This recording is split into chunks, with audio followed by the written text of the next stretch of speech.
Olá, sejam bem-vindos aqui aos nossos vídeos sobre direito e sobre outras obras que a gente comenta aqui no Livrai. No direito eu dou um pouco mais de ênfase porque é minha área de formação, direito e história, mas eu comento sobre várias áreas. Então, aqui eu trago para vocês, esse aqui é, nossa, famosíssimo, já até cansou, quem estudou direito cansou de ver esse livro aqui.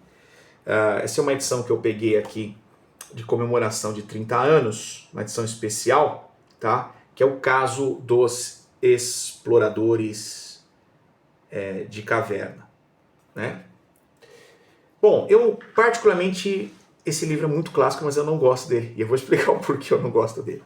Esse livro fala, em síntese, de um grupo, eu não gosto de comentar o que tem no livro, tá? Eu gosto de problematizar o livro, mas é um grupo, ficou preso numa caverna e precisou criar um sistema jurídico próprio porque ficaram isolados naquela caverna presos. Então isso mostra que ubi societas ubi ius. Parabéns pelo livro, eu acho que isso é muito legal, a gente entender que onde há sociedade há o direito, e se você eliminar o direito de uma sociedade, ele vai brotando naturalmente com regras que se formam lá. E aqui serve até para analisar como seria uma sociedade sem o direito, como se pensa em alguns teóricos. Pois bem, nessa caverna, eles criam regras para sobreviver, inclusive regras relacionadas à antropofagia e à sobrevivência que eles precisam determinar. Por que eu não gosto desse livro? Bom, não é porque o livro é ruim, não é. É porque existe um caso que foi julgado na Inglaterra, que eu agora de cabeça não me recordo, mas eu marco para vocês depois aí nos comentários. Existe um caso que foi muito semelhante, que eram 3 marinheiros que o navio afundou, eles ficaram num barco à deriva e eles tiveram que determinar como eles iam sobreviver. E um dos marinheiros estava doente, estava febril. E eles resolvem matar esse marinheiro que estava febril para poder utilizá-lo como alimento. Veja, ele não estava morto. Então não é aquele caso do avião que caiu no meio da neve, não é isso. Então assim, eles mataram um marinheiro, eles cometeram homicídio, mas de alguém que já estava muito doente e morreria se não tivesse tratamento. E lá estavam ele naquele barco, isso é um caso famoso na Inglaterra, e o direito inglês é muito jurisprudencial, baseado em precedentes, só que eles receberam ajuda poucos dias depois. E poucos dias depois essa ajuda chega. E aí vem a grande discussão. Meu Deus, se não tivéssemos matado esse marinheiro, ele poderia estar vivo. E agora? E eles são levados a julgamento. E eles são levados a julgamento para ver se eles são responsáveis ou não são responsáveis por esse homicídio. Eles alegam a necessidade de sobreviver, de se alimentar, e também alegam que o cara já estava doente, esse marinheiro já estava doente. Então ele não tinha condições de ficar vivo se não tivesse resgate. Mas os outros, né, os familiares, vão combater, vão dizer, não, mas espera um pouquinho. Ele poderia estar vivo se vocês tivessem abstido dessa ação, se vocês se abstivessem dessa ação, ele estaria vivo, porque ele teria sido resgatado e, obviamente, ele poderia ter sido curado naquela situação de febre. Bom, então, o meu problema com o livro é que trata-se como se ele fosse da mais alta complexidade, como se ele fosse da mais alta moralidade, mas eu acho que o caso até é um pouco simples, né? Não tem eu não vejo o brilhantismo que tanto falam. Eu acredito que tem obras modernas mais interessantes, inclusive eu vou comentar aqui. O livro Justiça, O que é Fazer a Coisa Certa, do professor de Harvard, Michael Sandel, é muito mais profundo que esse livro. Tá? Mas também é maior, você vai ter que ler mais, mas muito mais profundo que esse livro. Tá? O interessante é que esse livro traz pareceres, né? São pareceres de como teria as soluções possíveis que poderiam ser dadas para o caso. Então, não gostei muito por conta disso. Até gosto de outro livro que se chama O Caso dos Denunciantes Invejosos. Esse eu gosto mais, que é um caso de um regime militar onde ocorre muitas denúncias dos vizinhos que são subversivos e eles são punidos e o regime cai. E nós vamos discutir o que a gente vai fazer com aqueles denunciantes, né? Que eram invejosos, que denunciavam todo mundo para o regime. Eu acho muito mais interessante, sobretudo para o direito brasileiro, que viveu períodos de intervenção militar em vários momentos da história brasileira, não apenas em 64. Houve ameaças de tomada do poder várias vezes, inclusive a República da Espada. Então eu acho interessante essa leitura sobre essa caça às bruxas que é feito dentro do regime, da troca de um regime para outro com o poder constituinte originário. E é por essa questão que eu particularmente acho essa obra boa, mas não tão profunda quanto A Justiça Quer Fazer a Coisa, do Michael Sandel, que também é possível de ser criticado, porque ele vê o direito como uma questão muito simplificada de escolhas do que é certo, e o direito não é exatamente isso, né? Eu vou desviar o trem para atropelar 3 pessoas, eu vou deixar para atropelar uma pessoa, que é um exemplo famoso. É um paradoxo moral, mas juridicamente falando, o direito pode não ter essa mesma solução que ele pretende dar, especialmente no direito romano-germânico civil law, como é o brasileiro, e não um direito anglo-saxão, anglo-americano, do estilo que a gente vê aí no common law, que é o direito consuetudinário, ou o direito baseado em precedentes, que é esse direito diferenciado. Seja como for, ele é um livro interessante para introduzir a ciência jurídica nos alunos, né?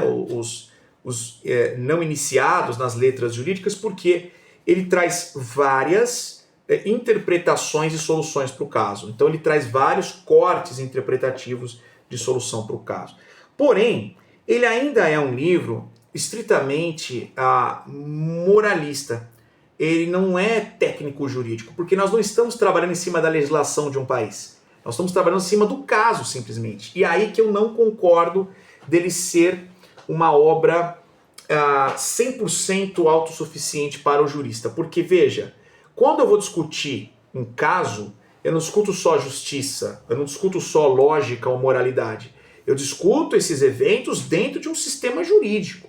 Então eu vou trazer dentro do sistema jurídico essa discussão, porque eu sou advogado. Então se você me pergunta, por exemplo, julgamento de Sócrates, julgamento de Cristo, a minha opinião pessoal sobre eles, eu tenho opinião sobre justiça, sobre ética, sobre moralidade, sobre respeito, amor ao próximo, empatia. Mas eu não posso negar que se eu estivesse advogando para defender os acusados desses crimes, eu teria que conhecer o sistema que eu estou lidando. É um sistema que tem pena de morte, é um sistema que não tem pena de morte, é um sistema que permite o acusado se defender de maneira eficaz, com ampla defesa e contraditório, ou não. Então aqui me parece que o caso fica desconexo da realidade normativa e a gente não discute fundamento jurídico, a gente só discute fatos, filosofia da justiça e filosofia da moral. E aí eu acho que a obra não apresenta a profundidade necessária. Eu até vou comentar um pouquinho que quando a gente discute moral, a melhor obra, para mim, tá? Especialmente para os juristas, porque era o Kelsen era fã dele, eu vou mostrar essa aqui, que é da coleção Folha, mas foi trazido direto do alemão, tá? Que é essa obra aqui de Immanuel Kant, que é Crítica da Razão Prática. Eu vou comentar ela também com vocês, tá? Porque aqui há uma moral estrutural, bem técnica, bem construída, e não baseada no caso, mas bem científica, né? Porque é filosófico, mas uma moral bem estruturada em teorias, tá? Isso eu acho que gera o principal diferencial aqui para o caso. Bom, então eu tenho percebido e reparado, eu sou professor de Direito já há muito tempo, mais de 10 anos e tal, que essa obra tem perdido espaço, tá? As pessoas não têm mais discutido essa obra, tem se preferido discutir obras genéricas que trazem vários autores e autores diversificados, em vez de ter só algo comentando um caso desse. Então ela é recomendada, mas ela não é mais trabalhada ali em provas e tal. A Teoria Pura do Direito do Kelsen, que é um clássico técnico jurídico, ainda é muito trabalhado em Introdução à História do Direito, Teoria Geral do Direito. Mas essa obra tem perdido um pouco de espaço, apesar de ser notoriamente histórica. Talvez exatamente por isso, por ter um excesso de moralidade dentro da sua estrutura. É legal para saber diferentes visões sobre um problema, só que são visões não normativas, são visões mais filosóficas. E aí, eles fizeram certo, eles fizeram errado, eles deveriam ter feito, não deveriam ter feito, como eles deveriam ter feito? Só que não dentro de um sistema jurídico, a discussão fica no vazio. Ela se desprende da sua lógica jurídica, normativa, porque o direito é uma ciência normativa, o direito não é uma ciência do que é certo, o direito é uma ciência das normas, que nós esperamos, desejamos e trabalhamos para que elas sejam certas. Mas é uma ciência normativa. Nós não estamos fazendo juízos de valor sobre a norma, nós estamos trabalhando com a norma. Às vezes para fins bons, às vezes para fins ruins, né? O Kelsen deixa isso muito claro, daí o seu livro A Paz pelo Direito, para poder trazer uma finalidade linda para o direito. Mas ele mesmo disse, se não buscar a paz também continua sendo direito igual, mesmo que ele busque a guerra, não é o ideal, tá? Então, Recomendo a leitura do caso, é simplesinho, é meio novelesco, tá? Não tem a complexidade de um Kafka como história, tá? E a profundidade abstrata, mas é bom. Para quem ainda não tem muito preparo de leitura, eu recomendaria esse caso. E sobretudo para você ver diferentes visões sobre um mesmo fato. Porém, não ensina hermenêutica. E aqui eu tenho o deus Hermes aqui, o deus da hermenêutica. Não ensina hermenêutica de maneira aprofundada, é mais teoria da moral. E eu acho que o jurista pleno tem que ter uma formação hermenêutica, linguística e filosófica, mais do que uma formação novelesca.